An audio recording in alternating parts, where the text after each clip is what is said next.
It was late evening when her text lit up my phone. "I'm home, waiting for you to get back from your trip." At first glance, it sounded harmless, almost sweet. But in my line of work, words never stood alone.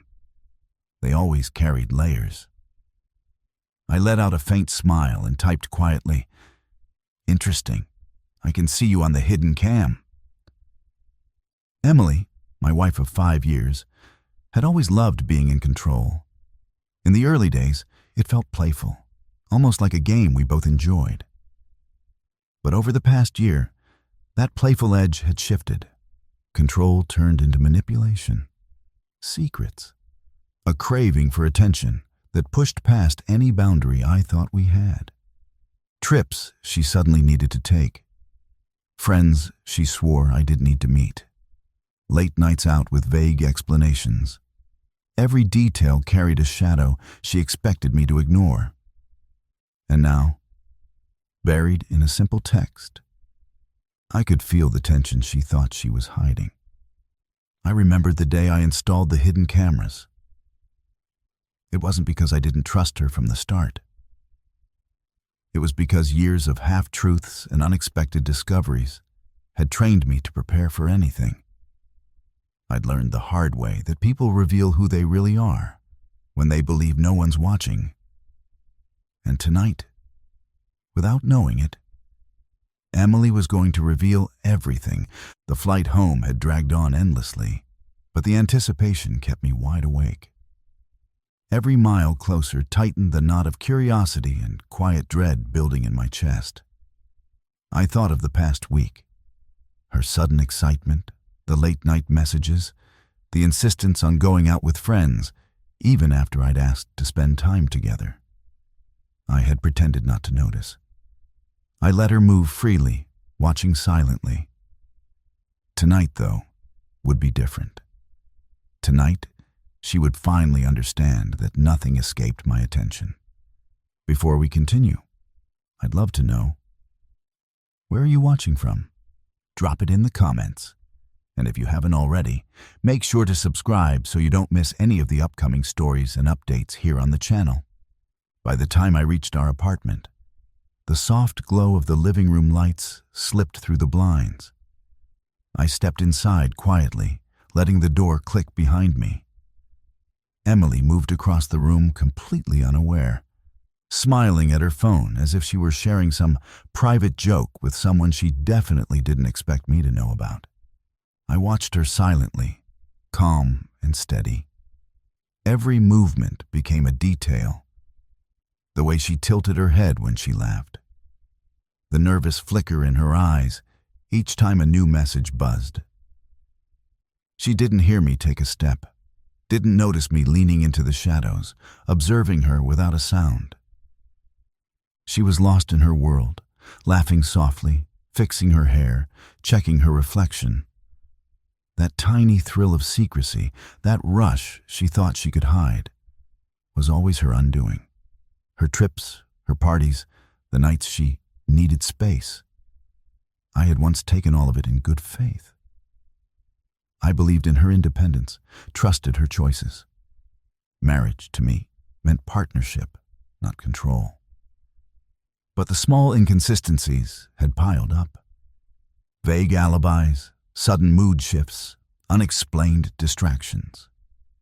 Each one a thread pulling the fabric of truth apart. I had tried gentle questions, subtle openings, chances for honesty. But tonight wasn't about gentle. Tonight was about understanding the truth without distortion. I stepped closer, not making a sound. She glanced at the TV, laughed at a notification, completely unaware that I could see everything. Live, unfiltered. It wasn't curiosity anymore. It was something deeper. I needed clarity, needed to face what had been hinted at, denied, brushed aside.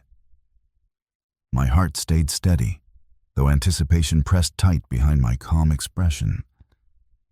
Finally, she looked up. Not toward me, but around the room, smiling faintly as if performing for an invisible audience.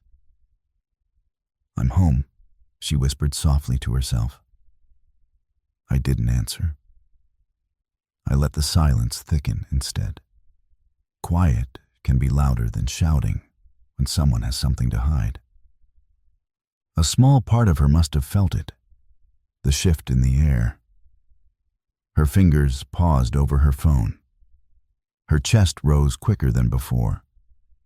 Uncertainty flickered in her eyes. She tried to play it off, drifting toward the kitchen, pouring herself a glass of wine, laughing at nothing. But I caught everything. The nervous habits, the forced casualness, the small tells only someone who loved her once as deeply as I did would ever notice. Each movement became a confession. I stood still, letting her feel in control, letting her reveal what she couldn't hide. The tension grew thick, heavy, almost touchable. And just as she lifted the glass to her lips, I decided it was time.